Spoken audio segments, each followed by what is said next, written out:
मेरा नाम मुकुंद दवे है, बेरोजगार हूँ।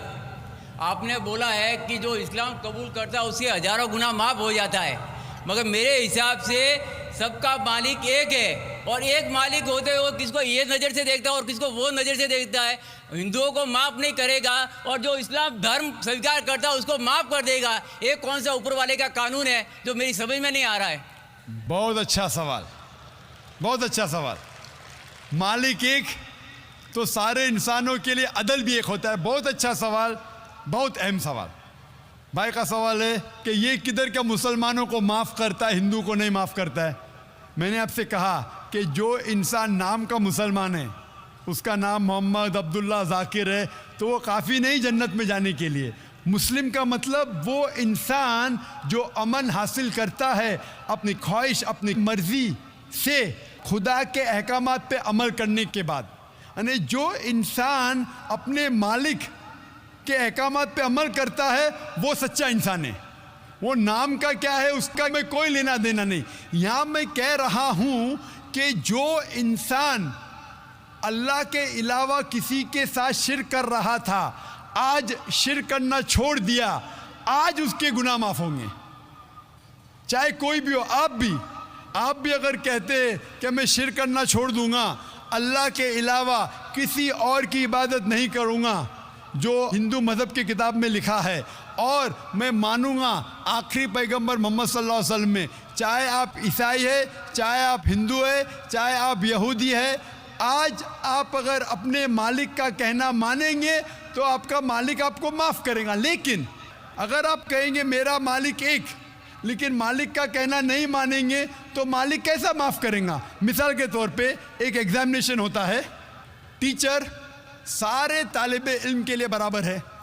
टीचर एक साल के लिए सारे तालिबे इल्म, सारे स्टूडेंट्स को सिखाता है, बराबर। लेकिन एग्जामिनेशन में जो टीचर पूरे साल भर सिखाता है, जो तालिबे इल्म वो टीचर के सिखाए मुताबिक एग्जामिनेशन पेपर में लिखता है, वो पास हो जाएगा। जो तालिबे इल्म टीचर जो सिखाता है उसके खिलाफ काम करता है तो टीचर क्या उसको पास करेगा? चाहे वो हिंदू, मुस्लिम हो, ईसाई हो, जो टीचर सिखाता है उसके ऊपर वो तालिबे इल्म उसके मुताबिक इम्तिहान देता है, वो पास होगा। आपका मालिक, हमारा मालिक एक है। सारी किताबों में लिखा है, हिंदू मज़हब की किताब में, यहूद मज़हब की किताब में, ईसाई मज़हब की किताब में, इस्लाम मज़हब की किताब में, सिख मज़हब की किताब में, कि मालिक एक है।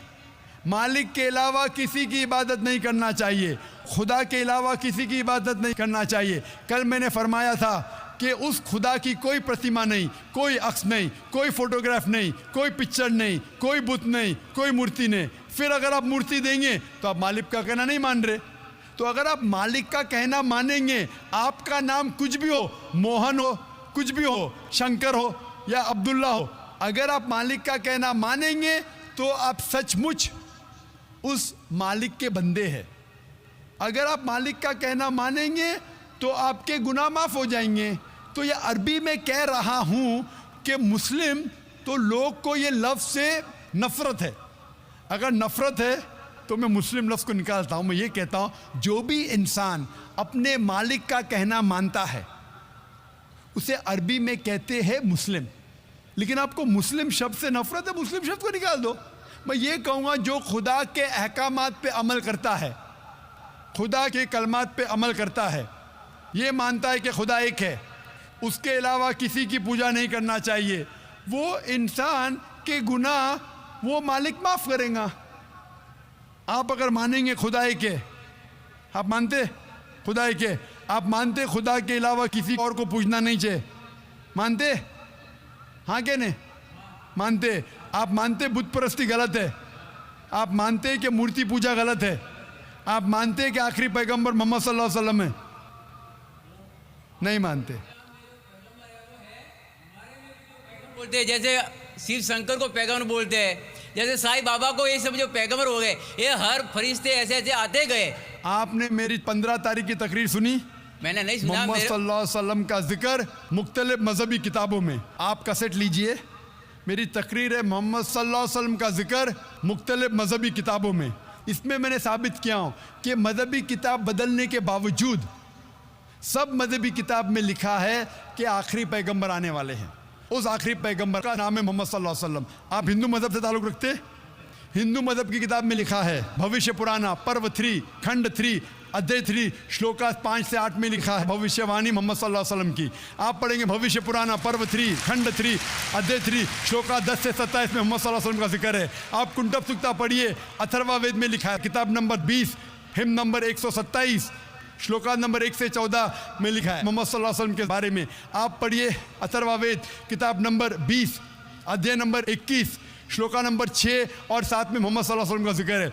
मोहम्मद सल्लल्लाहु अलैहि वसल्लम का जिक्र है साम वेद में अहमद जैसा, साम वेद उत्तर चिक मंत्रा नंबर 1500 लिखा है। यजुर्वेद में अध्याय नंबर 31 श्लोका नंबर 18 में।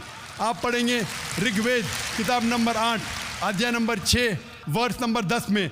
आप अगर पढ़ेंगे अथर्वा वेद किताब नंबर 8 अध्याय नंबर 5 श्लोका नंबर 16 में मोहम्मद सल्लल्लाहु अलैहि वसल्लम के बारे में अहमद लिखा है। अथर्वा वेद किताब नंबर 20 हिम नंबर 126 वर्ष नंबर 14 में कई जगह लिखा है नाराशंसा। नाराशंसा मतलब वो आदमी जो प्रशंसा के लायक है। इसका अरबी में तर्जुमा होता है मोहम्मद। मोहम्मद सल्लल्लाहु अलैहि वसल्लम का नाम से जिक्र है हिंदू मज़हब की कई किताब में। ऋग्वेद किताब number 1 hymn number 13 verse number 3, Rigveda किताब number 1 hymn number 18 verse number 9, Rigveda book number 1 hymn number 106 verse number 4, Rigveda book number 1 hymn number 142 verse number 3, Rigveda book number 2 hymn number 3 verse number 2, Rigveda book number 5 hymn number 5 verse number 2, Rigveda book number 7 hymn number 2 verse number 2, Rigveda book number 10 hymn number 64 verse number 3, Rigveda book number 10 hymn number 182 verse number 2,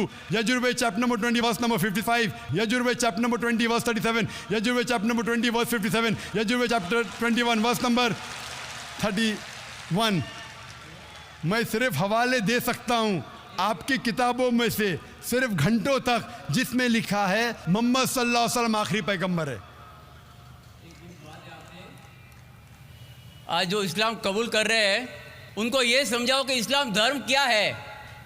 उनको वो समझ में, मेरे भी समझ में नहीं आ रहा था इस्लाम बोलते किसको है। आपने कहा कि जो लोग इस्लाम कबूल कर रहे हो उन्हें समझाओ इस्लाम धर्म क्या है। आप नहीं समझे, वो लोग समझे इसलिए तो इस्लाम कबूल किए। आप भी समझेंगे तो आप भी कबूल करेंगे। ये 10 रोज़ा कॉन्फ्रेंस जो था, हमारा मकसद था बताने के लिए सारे इंसानों को इस्लाम क्या है। ये मीडिया जो इस्लाम को पेश कर रही है, ये तोड़ मड़ोड़ के पेश कर रही है। हमारा मकसद ही था बताने के लिए सारे इंसानों को इस्लाम क्या है। अगर आप इस्लाम को नहीं अब तक जाने तो बेशक कबूल मत करो। जब भी पहचान लेंगे इस्लाम को तो इंशाअल्लाह आप भी शहादत देंगे। मेरी दुआ है अल्लाह सुब्हानहू व तआला से, उस मालिक से, कि आपको हिदायत दे कि आप ये माने कि अल्लाह एक है, अल्लाह के अलावा कोई माबूद नहीं और मोहम्मद सल्लल्लाहु अलैहि वसल्लम आखिरी पैगंबर है। मैं कहूँगा वॉलंटियर से कि आपको मेरी DVD दे, मोहम्मद सल्लल्लाहु अलैहि वसल्लम का जिक्र मुख्तलिफ मजहबी किताबों में, उसमें सारे हवाले हैं। और एक खुसूसन तकरीर है मोहम्मद सल्लल्लाहु अलैहि वसल्लम का जिक्र हिंदू मजहबी किताब में। सिर्फ